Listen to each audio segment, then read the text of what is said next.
Hi, my name's Kimberley Basnight. I'm Chief of Staff to Ed Meyercord and Head of Diversity and Inclusion at Extreme Networks. Welcome again to our partners, and thank you for joining this breakout on diversity and inclusion. Today, I'm going to share, as the title has indicated, a blueprint for inclusion. So we're going to talk through 5 steps toward a thriving, inclusive, and diverse culture. So let's go ahead and get started. I wanted to lead today with a quote from Liz Fosslin, and it states that diversity is having a seat at the table. Inclusion is having a voice once you're at the table, and belonging is having that voice be heard. And so many of us have probably been in an environment where we felt like, even though we were able to speak up, we did not feel that our ideas and our perspective was embraced. And so that's really something that I wanted to lead with today. That is critical for having an inclusive environment where every employee feels that they belong. Okay, so let's jump in. I will warn you that I will be a little prescriptive in the presentation today because I want to make sure that I give you some really solid steps that you can then go run with to build out D&I in your own organizations or to strengthen your diversity and inclusion initiatives. So inclusion, let's talk about inclusion. Research indicates that the most effective, diverse and inclusion strategy, the most strongest diversity and inclusion strategy is one that focuses on creating an inclusive environment and providing opportunities for your employees to feel that they belong and that there are opportunities for advancement.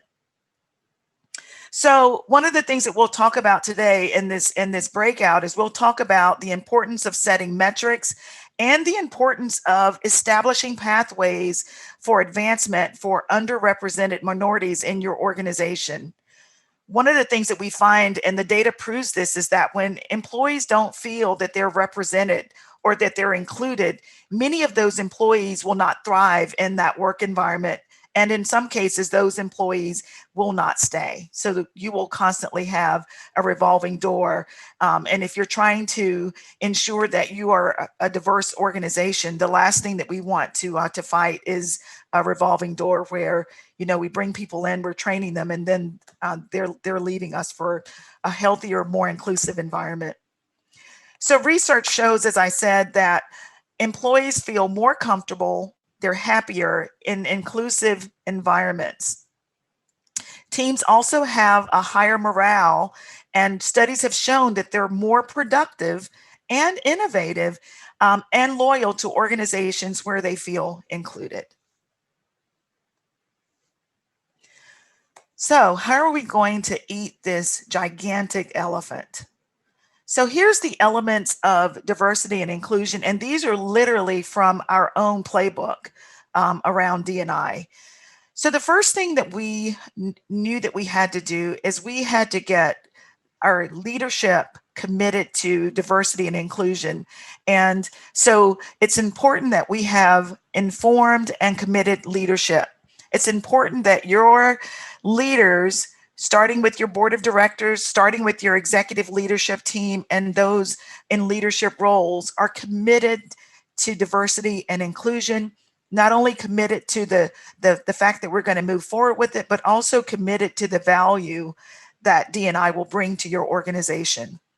Secondly, having a comprehensive scope, having goals and activities, that's going to be a critical portion of it. I'll talk about it as we move through the presentation today. Making sure that those goals, those objectives are integrated into your business plans, ensuring that when you're doing your annual planning, that you think in terms of the work that you're doing in the D&I space. It's critical that this is not something you're just doing, you're walking the walk in this is what I want to say. So integrating these objectives into your business strategy and your plans.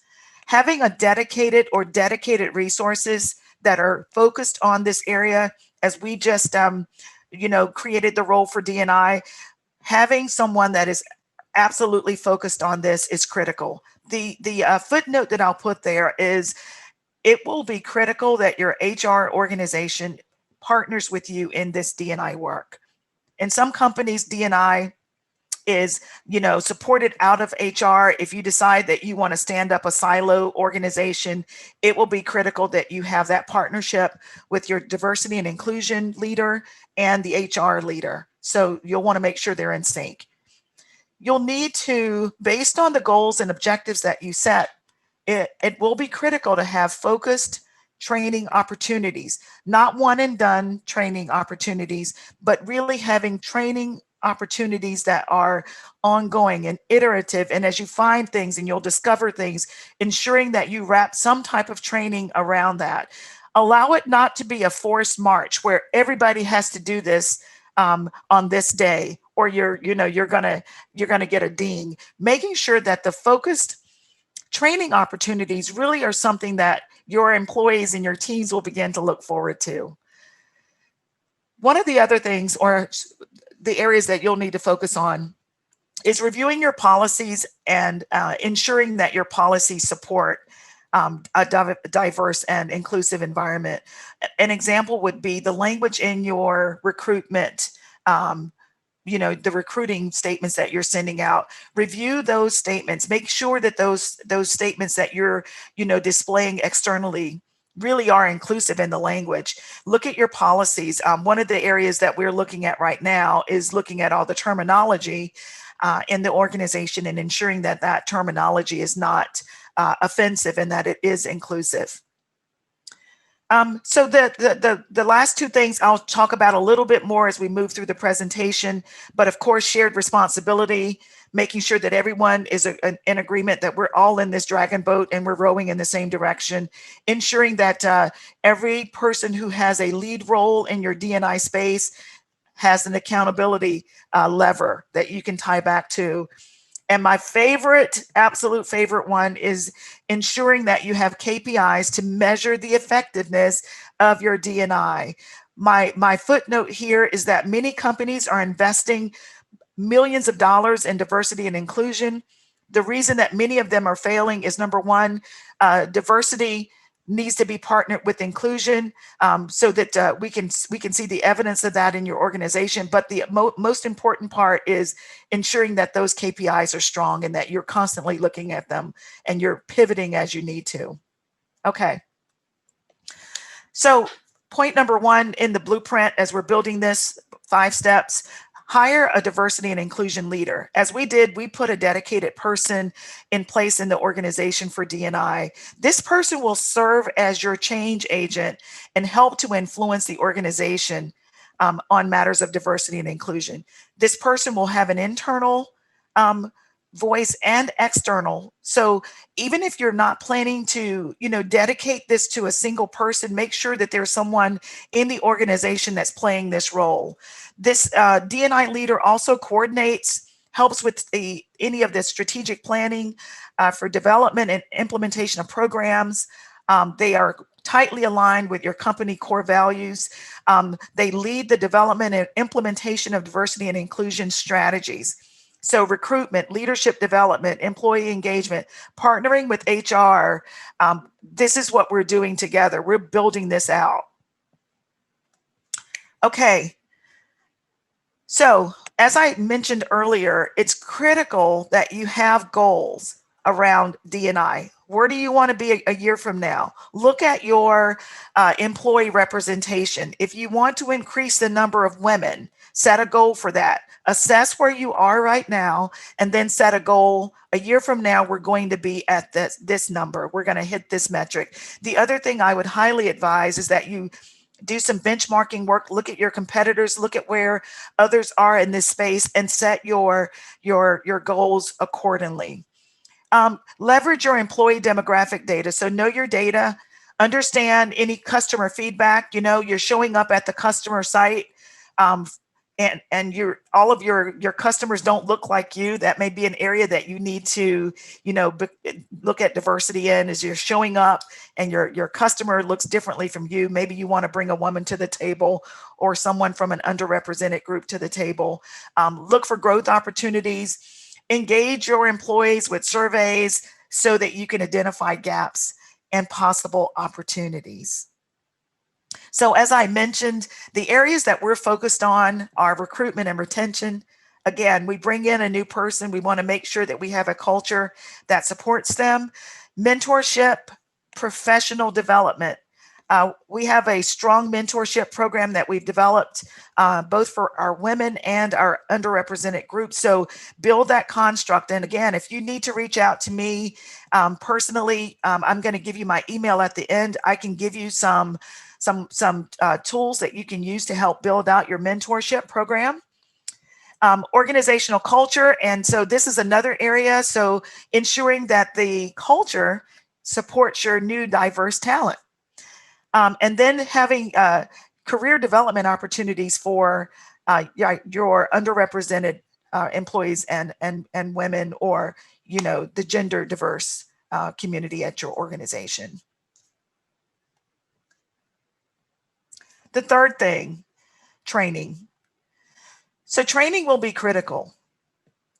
Based on the feedback that you receive from employees, based on the culture check that you do in your own organization, that is what you should use as the lever to define where do you start with your training.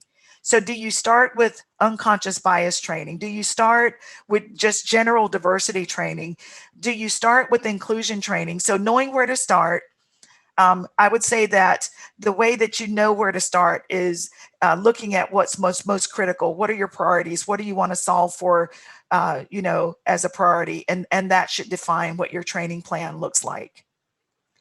Establish training goals. Consider, adding this as we've done to your new hire training, and then establish some type of refresher training that you're going to plan to do on an annual basis, or maybe it's biannual. But ensure that you have a robust training program.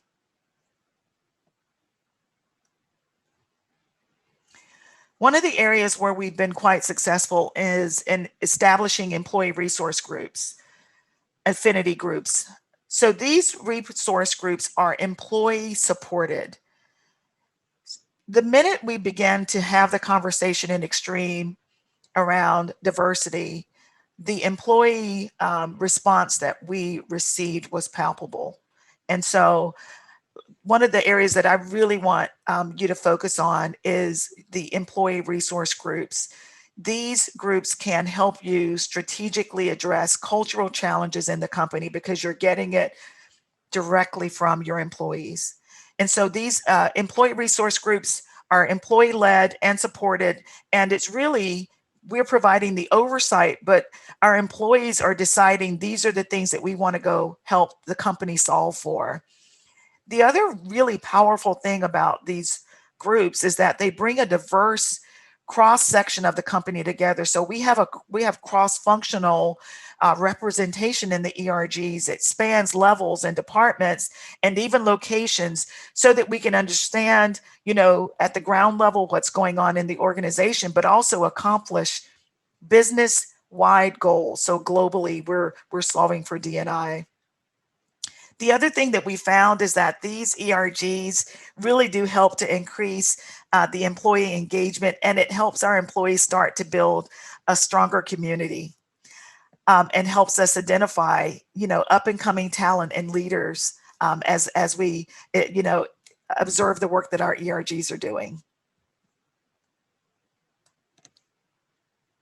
Number 5, establish a D&I council. As we start our diversity and inclusion work, it's easy that we could easily have, pockets of work here and there. What we highly recommend, and this is going to be quite effective for us, as we're just standing up our council. We have the full governance and construct. One of the things I want to point out is that in Extreme Networks, our council exec sponsor is Ed Meyercord. So Ed has full visibility into the work that the council is doing, all the way down to what our ERGs are supporting and driving. And so this is really a powerful construct that allows Ed to have, a full view of D&I. I highly recommend that for sponsorship and visibility. So it's a group of employees, senior leaders, executives. They act on behalf of the company and help to jumpstart the items that you're going to work on in the D&I space. It's critical that you have the senior leaders involved in this work, maybe not on the ground level doing the work, but it's critical that your senior leaders are closely aligned with the initiatives and the goals of the D&I Council. The third thing I'll point out is it's critical also that everyone be held accountable for the results of the D&I work that you're doing. So governance and oversight on the efforts is critical. And then having that company-wide communication on wins and things that we're focused on, that is also going to be a critical element, because believe me, we are driving as we build the council, as we work with the ERGs, we're literally changing the culture of the organization, and so will you.